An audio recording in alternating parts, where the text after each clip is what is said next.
Like کریں، subscribe کریں، bell icon کو دبائیں تاکہ ہماری ویڈیو سب سے پہلے آپ کے پاس پہنچ سکے۔ یزید کو بھی آزمایا اللہ نے، اس کی اوقات جتنی تھی اتنا آزمایا اور وہ اسی میں ناکام ہو گیا۔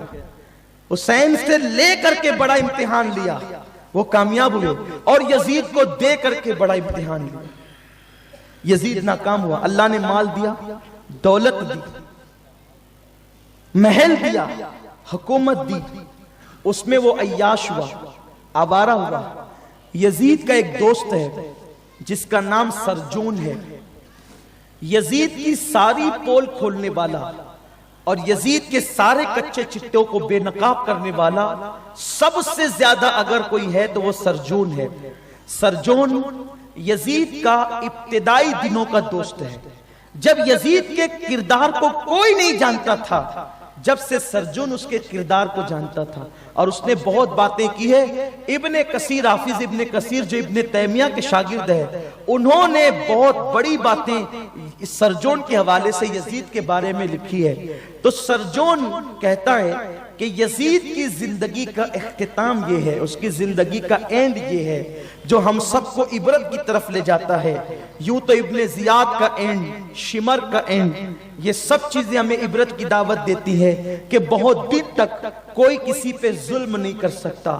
ایک دن وہ ضرور آتا ہے جب ظالم کو قدرت اس کے ظلم کا مزہ چکھاتی ہے، اور پھر یاد رکھنا جس کو سزا نہیں دینا ہوتا ہے اس کی چھوٹی سی غلطی پر بھی اسے ٹوک دیا جاتا ہے اور بچا لیا جاتا ہے، اور جسے سزا دینا منظور ہوتا ہے اسے خوب ڈھیل دی جاتی ہے، خوب ڈھیل دی جاتی ہے، اتنی ڈھیل کہ انسان گناہ کرتے کرتے گناہوں میں ڈوب جاتا ہے، عادی ہو جاتا ہے گناہ کرنے کا۔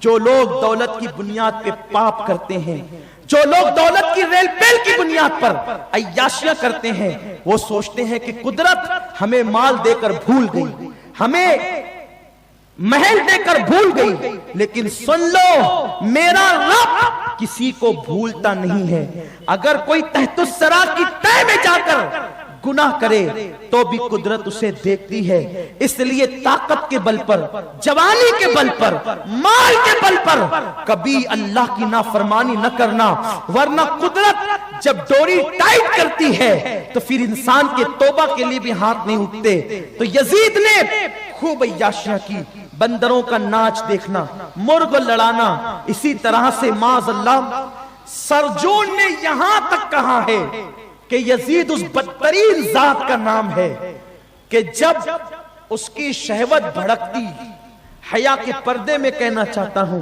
اس کی شہوت بھڑکتی تو وہ سوتیلی ماں کے ساتھ بھی اپنی ضرورت پوری کرتا، وہ فوفی کے ساتھ بھی اپنی ضرورت پوری کرتا، اتنا ہی نہیں وہ لڑکوں کے ساتھ بھی اپنی ضرورت پوری کرتا۔ سرجون کے بیان کے مطابق یزید اس بدترین انسان کا نام ہے جس نے کتوں کے ساتھ بھی بدفعلیاں کی ہے۔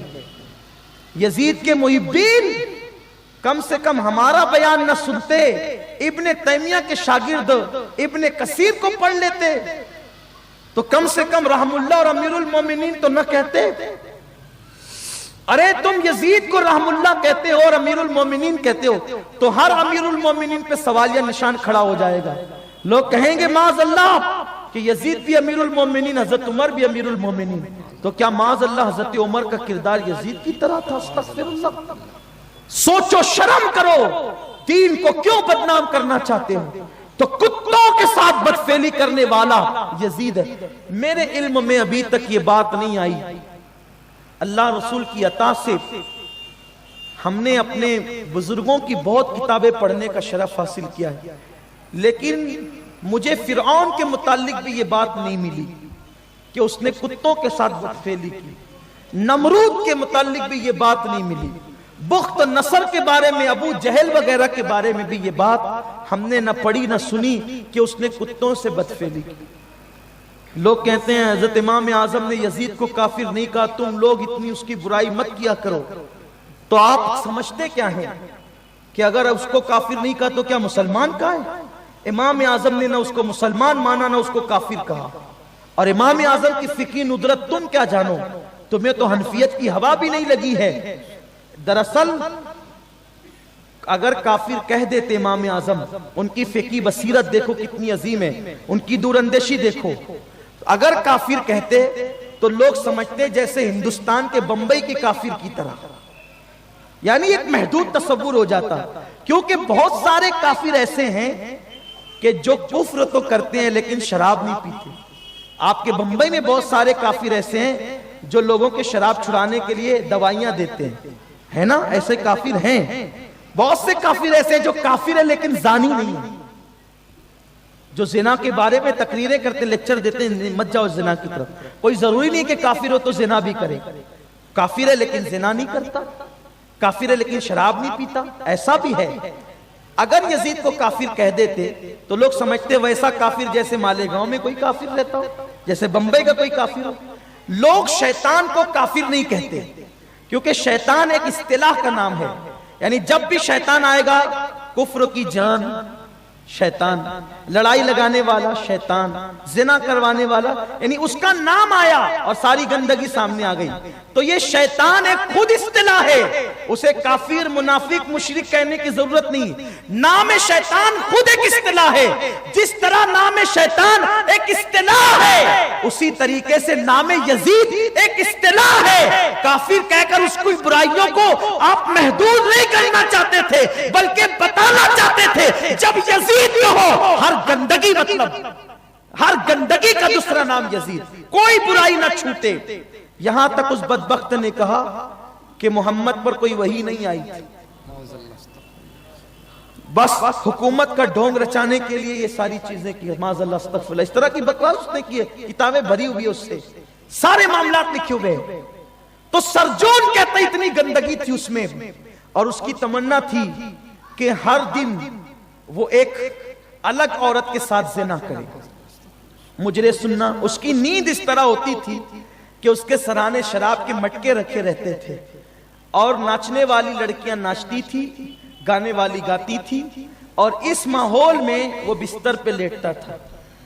اس کا جسم انتہائی موٹا اور بھدا، بدن پر جیسے سور کے کڑک اور سخت بال ہوتے ہیں ویسے اس کے جسم پہ سخت اور کڑک بال تھے۔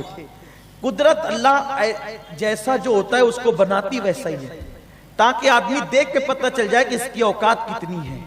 دیکھو بکری کے بدن پہ بھی بال ہوتے ہیں اور سور کے بدن پر بھی ہوتے ہیں۔ بکری کے بال قدرت نے ایسے بنائے دیکھو تو ہاتھ پھیرنے کو جی چاہے، اور قدرت نے سور کے بال ایسے بنائے کہ دیکھ کر نفرت آئے، دیکھ کر ہی نہیں بلکہ نام سے نفرت آئے۔ قدرت کا ایک نظام ہے، اللہ کی سنت ہے، یہ سنت الہیہ ہے، خدا بناتا ہے جو جیسا ہوتا ہے تاکہ دیکھ کر پہچان لیا جائے۔ بس گفتگو سمیٹتے ہوئے بہت آپ پہ بار نہیں ڈالنا چاہتا، میں یہ بات مکمل کر لینا چاہتا ہوں کیونکہ آپ لوگوں بھی کافی ٹائم سے بیٹھے ہیں۔ اگرچہ آپ کی تمنا ہے کہ آپ سنیں، لیکن اگر آپ یہ سوچتے ہیں کہ ایک ہی محفل میں پوری کربلا بیان ہو تو میرا ایمان یہ ہے، میں اپنے شہر والوں سے بھی کہتا ہوں، میرے شہر کے لوگ بھی 6-6 دن 2-2 ڈھائی گھنٹہ سننے کے لیے آتے ہیں، اٹھتے نہیں ہیں، بیٹھنے کی بات کرتے ہیں اور بولو کی بات کرتے ہیں، یہ مولا حسین کی خیرات ہے۔ لیکن یہ بات سمجھ لیں، زندگی ختم ہوگی، کربلا کبھی ختم نہیں ہوگی۔ ہاں، اور جتنا تم کربلا سے قریب جاؤ گے اتنے راز کھلتے چلے جائیں گے۔ ابھی تو میں نے کربلا کو چھیڑا ہی نہیں ہے، اس لیے کہ کئی سالوں سے آپ سن بھی رہے ہیں اور آج بھی سن رہے ہیں، اور اللہ سے دعا ہے کہ زندگی اللہ دے، ہم سناتے رہیں، آپ سنتے رہیں، بلکہ اللہ وہ دن لائے کہ مولا حسین کا ذکر کرتے کرتے ہی موت آ جائے۔ وہ ہمارے لیے سب سے عظیم دن ہوگا، وہ کامیاب دن ہوگا انشاءاللہ۔ تو اتنا بھی میں نہیں کہوں گا کہ آپ حضرات کو ہضم نہیں ہو، میں اپنی گفتگو سمیٹوں گا، اور اتنا خزانہ ہے کربلا کا کہ راتیں گزرے گی، باتیں ختم نہیں ہوگی انشاءاللہ۔ تو یزید موٹا بھدے جسم کا، اور اس کے بدن پر کڑک اور سخت بال تھے جیسے سور کے بدن پہ ہوتے ہیں، اور ہر رات اس کی شراب سے رنگین تھی۔ یہ کوئی مبالغہ نہیں، میں جتنی باتیں کہہ رہا ہوں ایک ایک سطر کا حوالہ کتاب میں ہم بتا سکتے ہیں الحمدللہ تعالی۔ ایسا نہیں کہ میں غلو کر رہا ہوں، قطعاً یہ بات نہیں ہے، آپ اٹھا کر کے دیکھیں، اور جو خارجیوں کے نزدیک معتمد علیہ مورخین ہے ان کی کتابوں میں یہ بات موجود ہے۔ ہمارے مورخین نے تو لکھا ہی ہے لیکن ان کے یہاں بھی یہ باتیں لکھی ہوئی ہے۔ اس کو لڑکیوں کا عورتوں کے ساتھ محبت کا شوق تھا. جو سوتیلی ماں کو نہ چھوڑے وہ کس کو چھوڑے گا. ایک عیسائی لڑکی تھی, اس لڑکی کے ساتھ یزید کو محبت ہوئی. بات سچی تو یہ ہے کہ جس کے دل میں آل نبی کی محبت نہیں وہ کسی سے محبت کبھی نہیں کر سکتا. وہ محبت کیا تھی؟ وہ نفس کی خواہش تھی, نفسانیت تھی. وہ اس نے محبت کا ڈھونگ رچایا اس عیسائی لڑکی کے ساتھ, لیکن وہ لڑکی تھی بڑی ہوشیار. یزید کی موت کی مختلف روایتیں ہیں, لیکن ہر دن ہم الگ الگ روایتیں اس لیے پڑھتے ہیں تاکہ ساری روایتیں آپ کے سامنے ہو اور آپ سب سے عبرت حاصل کریں. اس کا جو دوست سرجون تھا, سرجون اور یہ دونوں جاتے تھے اس لڑکی سے ملنے, تیسرا کوئی نہیں ہوتا تھا. تو لڑکی اتنی ہوشیار تھی, وہ سرجون کو بھی لبھاتی تھی اور اس کو بھی.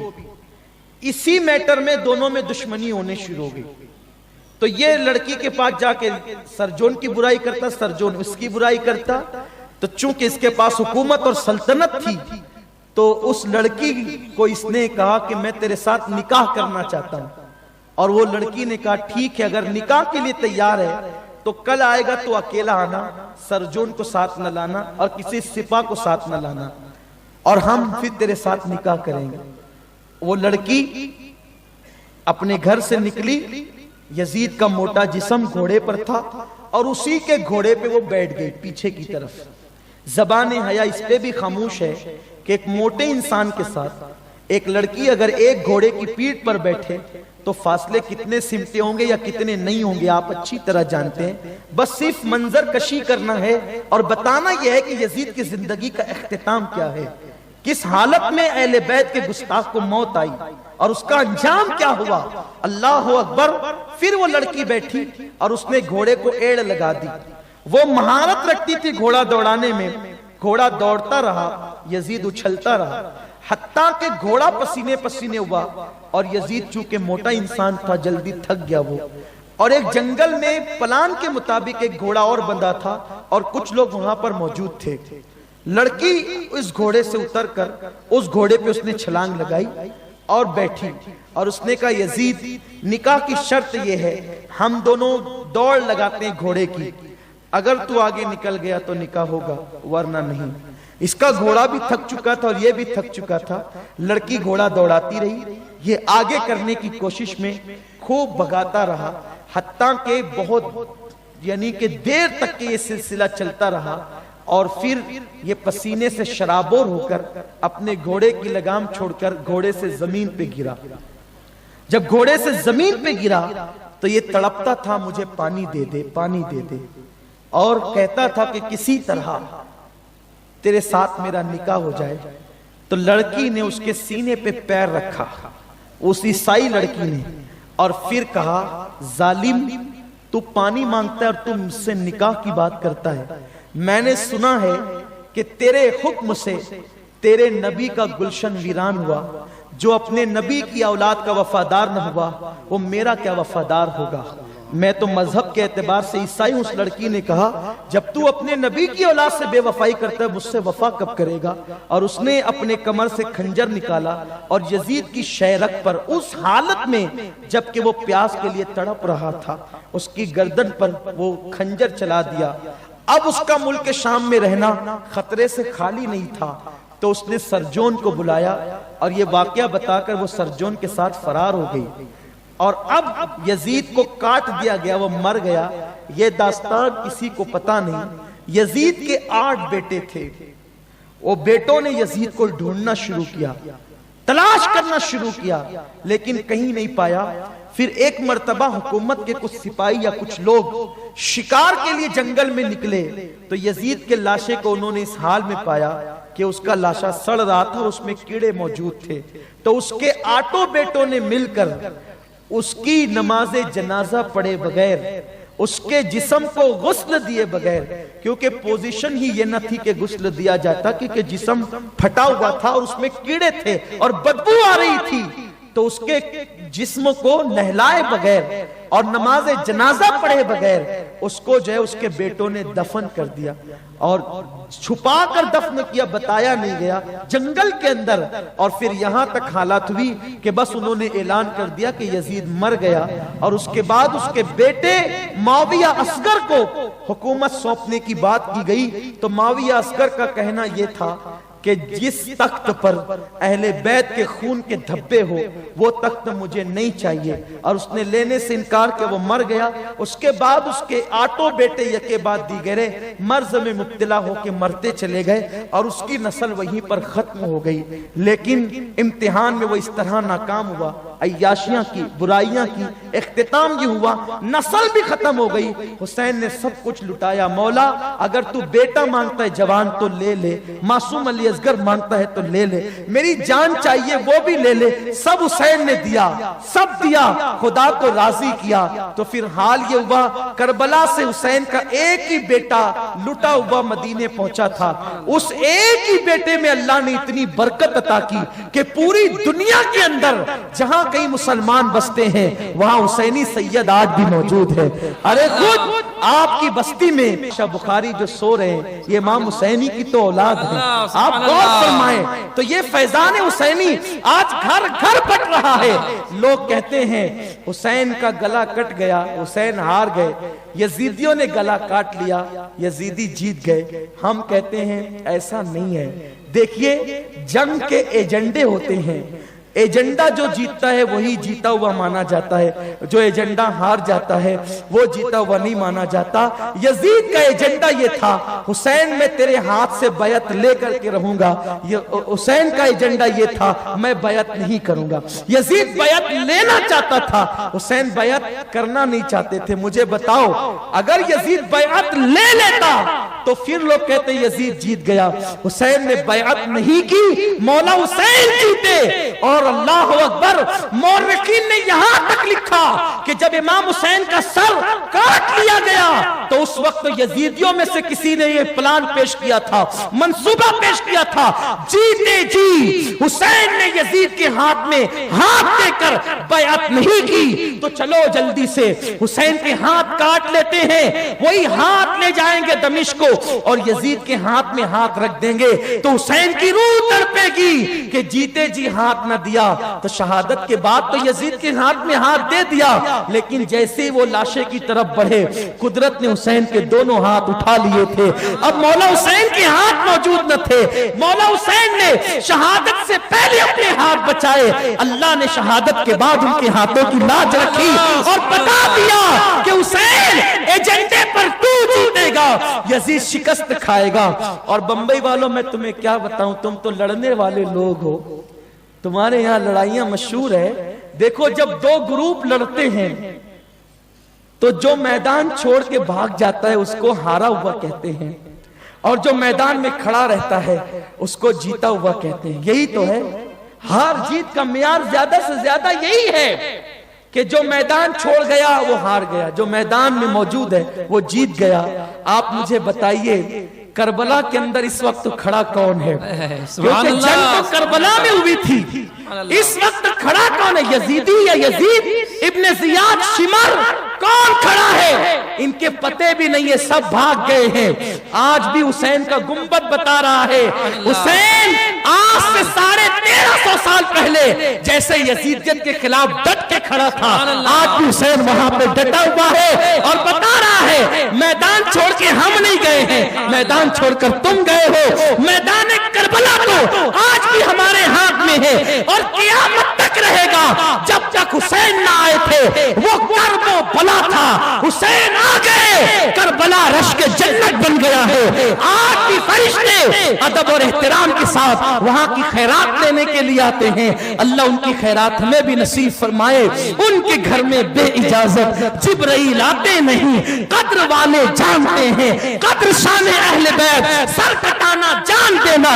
کوئی تجھ سے سیکھ لے جان عالم ہو فدا. اے خاندان اہل بیت اپنا سودا بیچ کر بازار سونا کر گئے. کون سی بستی بسائی تاجران اہل بیت پورے